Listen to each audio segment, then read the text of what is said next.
يا ياسمين كنا استنينا عروض يوم الجمعه السوداء وجبنا الاجهزه اللي احنا عايزينها. والله يا ياسين انا هخلي ايامك كلها سودة لو ما سكتش.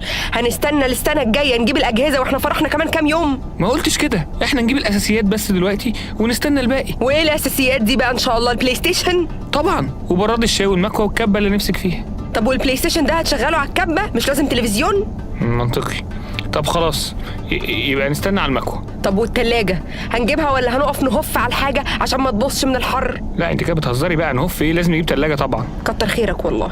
عيب يا ياسمين ما تقوليش كده، انت اختي في ايه؟ طب بالنسبة للغسيل هنجيب غسالة ولا حابب نجيب علبة مسحوق وطبق بلاستيك؟ انا ازاي كنت مسقطها دي؟ تصدقي انت فعلا وجودك في حياتي مهم. بس بصي نجيب حاجه صغيره على قدنا كده.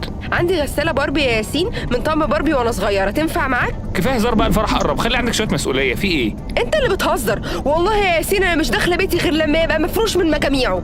طب بصي، انا استاذنت ابويا واخد منه الفيديو، مرضيه كده؟